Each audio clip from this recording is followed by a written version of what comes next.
Welcome dear रॉकर्ड्स। आज की movie है स्नेथलेग्स। ये मूवी डस्टी नाम के एक ओल्ड फैशन आदमी के बारे में है जो बिना किसी जिम्मेदारी और कमिटमेंट के मस्त जिंदगी जी रहा है। उसकी लाइफ में सिर्फ दो इंटरेस्ट है, पेट भर खाना और पुरानी मूवीज देखना। नई टेक्नोलॉजीज की वजह से दुनिया इधर से उधर हो गई है, लेकिन डस्टी अभी भी 1980s की लाइफ जी रहा है।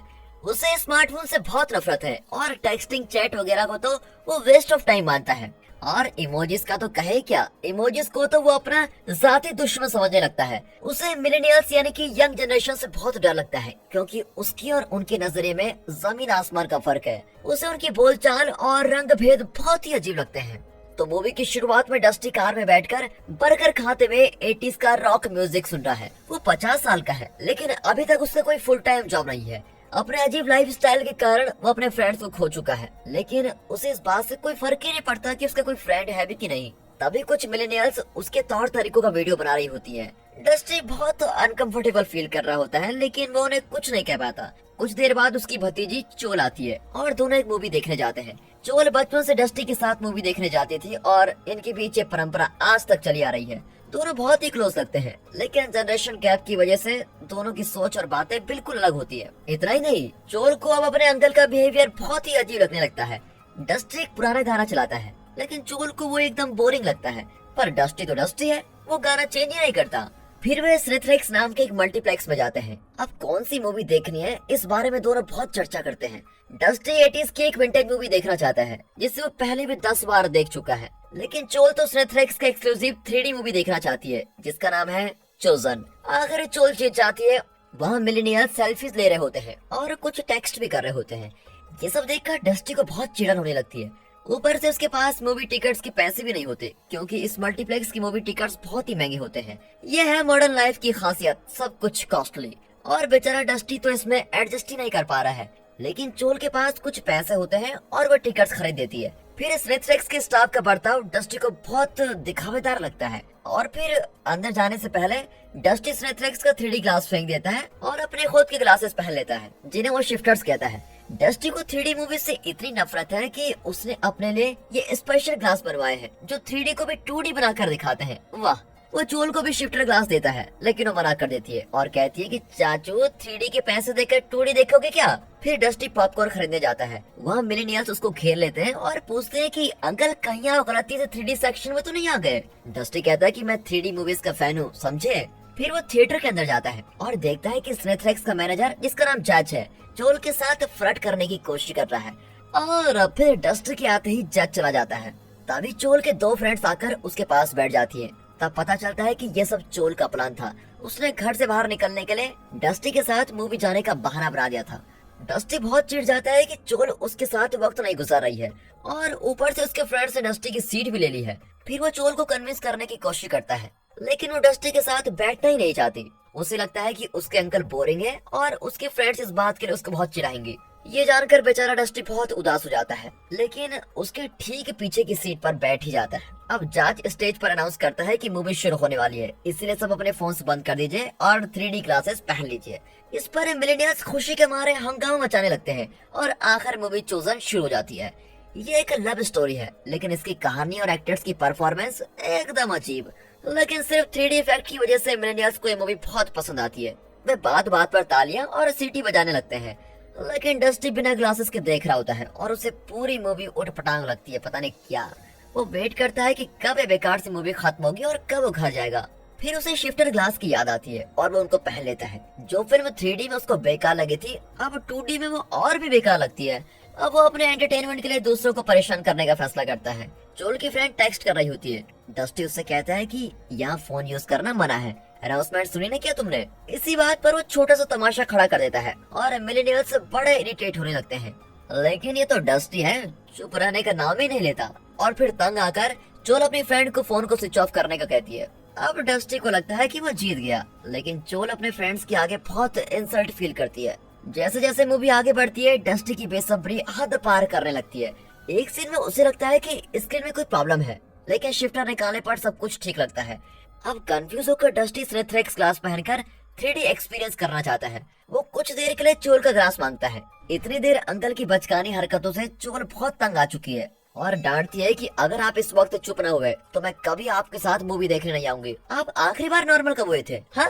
अब ये सब सुनकर डस्टी चुप ही हो जाता है और अपने शिफ्टर्स पहनकर मूवी देखने लगता है। अचानक उसे एक बड़ा कीड़ा स्क्रीन से बाहर आता हुआ दिखता है। मिलेनियल्स को इसका बिल्कुल भी एहसास नहीं होता, लेकिन डस्टी को वो कीड़ा बहुत ही क्लियर दिखता है।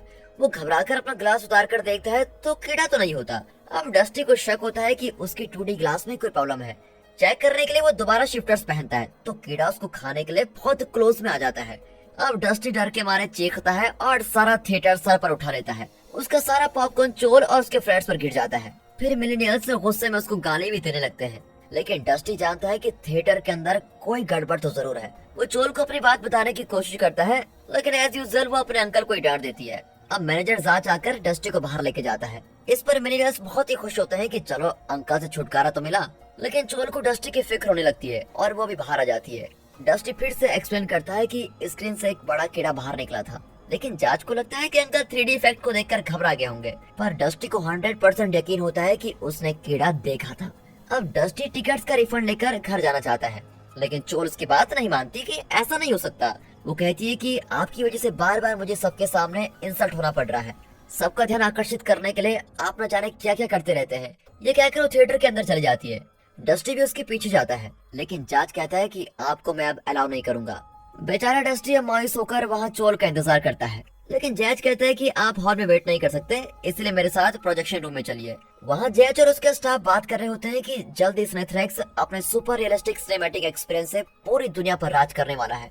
पुरानी 2D मूवीज का जमाना खत्म होने वाला है। फिर वे डस्टी से कहते हैं कि आप एक बार 3D एक्सपीरियंस को ट्राई तो कीजिए, अगर आपको पसंद नहीं आया तो हम पैसे रिफंड कर देंगे।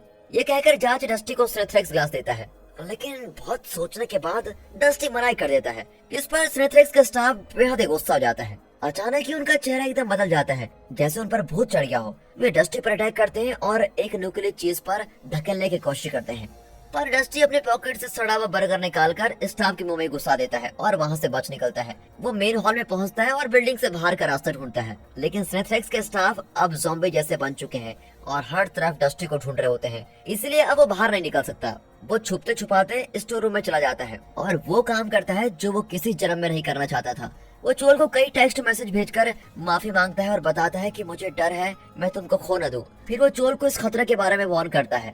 अब तो जाज और उसका स्टाफ दरवाजा तोड़कर डस्टी को लेके जाते हैं। डस्टी की मैसेज पढ़कर चोल को बहुत बुरा लगता है कि उसने अपने अंकल को इतना बुरा भला कहा। वो अगले मैसेज का इंतजार करती है, लेकिन वो नहीं आता। तब वो डस्टी का शिफ्टर ग्लास देखती है जो जमीन पर पड़ा हुआ है। वो उसे पहनती है तो उसे कई शिकंजों वाला एक जायंट कीड़ा दिखता है जो पूरी स्किन पर चढ़ा हुआ है। वो अपने शिकंजे से सारे मिलेनियल्स की जान ले रहा है। इस वजह से चोल के अलावा वहाँ के सारे मिलेनियल्स इन्फेक्ट हो चुके हैं। अब चोल घबराकर अपना ग्लास उतारती है और वहाँ से भागने की कोशिश करती है, लेकिन इन्फेक्टेड मिलेनियल्स उसका पीछा करने लगते हैं और चोल पूरी तरह से उनके बीच फंस जाती है। लेकिन वहाँ पर एक नकली तलवार होती है, जिसकी मदद से चोल सभी को हटाकर प्रोजेक्शन रूम में पहुँच जाती है। वहाँ उसके अंकल डस्टी को एक चेयर से बांध कर रखा होता है। अब चोल रियलाइज करती है कि उसके अंकल सच कह रहे थे। वो डस्टी को छुड़ाने जाती है, लेकिन तभी जज और उसके आदमी आकर चोल को ही पकड़ लेते हैं। तब जज बताता है कि इन सब के पीछे एक एलियन है जो दूसरी गैलेक्सी से यहाँ पर आया हुआ है और पृथ्वी पर अपनी नस्ल को बढ़ाना चाहता है। वो कहता है कि मुझे इन्फेक्ट होना बहुत अच्छा लगा, क्योंकि अब मुझे किसी तरह का दर्द या टेंशन नहीं होगी। वो डस्टी और चोल को भी इन्फेक्ट होने के लिए कन्विंस करना चाहता है, क्योंकि एलियन इंसानों की बोरिंग लाइफ को एक्साइटिंग बना सकता है। ये कहकर वो डस्टी को जबरदस्ती स्नेथरेक्स 3D ग्लास पहना देता है और मूवी देखने पर मजबूर करता है, ताकि वो भी दूसरों की तरह ज़ॉम्बी बन जाए। लेकिन ऐन वक्त पर चोल एक नुकीला कांच का टुकड़ा एलियन के अंदर घुसा देती है। इस पर दूसरे ज़ॉम्बी चौंक जाते हैं और मौका पाकर चोल अपने अंकल की रस्सी खोल देती है। पर जब वे बचने की कोशिश करते हैं तो जांच अपने मुंह से शिकंजा निकालता है और चोल को इन्फेक्ट करने लगता है। कुछ ही सेकंड्स में उसका चेहरा बदलने लगता है और एलियन उसके शरीर पर बिल्कुल हावी होने लगता है। इतने में डस्टी कुल्हाड़ी से जज का सर काट देता है। फिर दोनों एग्जिट डोर की तरफ भागने लगते हैं, लेकिन बाहर पूरी सिटी जलकर राख हो रही है। लगता है एलियन ने सिटी पर कब्जा कर लिया है। अब चोल अपने अंकल को कन्विंस करती है कि इस पल यही सच्चाई है और हमें इसे एक्सेप्ट कर लेना चाहिए। आप खुद को इस नई इन्फेक्टेड दुनिया में ढाल लेंगे तो खुश रहेंगे। और जांच ठीक ही कह रहा था, मुझे दर्द या टेंशन नहीं फील हो रही है। अब स्नेथरेक्स के इन्फेक्टेड स्टाफ और दूसरे मिलेनियल्स भी डस्टी को घेर लेते हैं और उसे इस बदलाव को एक्सेप्ट करने पर मजबूर करते हैं। उसे कन्विंस करने के लिए वे सब एक गाना भी गाते हैं। अब डस्टी को लगता है कि इस नई दुनिया से बचना मुश्किल है और उसे भी इनकी तरह बदलना ही होगा। वो खुद को मना लेता है और उनके साथ मिलकर उनका गाना गाने लगता है। अंत में दिखाते हैं कि सभी वापस थिएटर में जाकर वही 3D मूवी देख रहे हैं। चोर पूरी तरह से इन्फेक्ट हो गई है और अपने अंकल को स्नेथरेक्स 3D ग्लास देती है ताकि वो भी मिलेनियल्स की दुनिया में घुल जाए। अब डस्टी स्नेथरेक्स ग्लास पहनकर इंतजार करता है कि एलियन आकर उसे भी इन्फेक्ट करेगा और इस नई दुनिया का मेंबर बना देगा। और दोस्तों, इसी के साथ ये मूवी यहाँ पर खत्म होती है।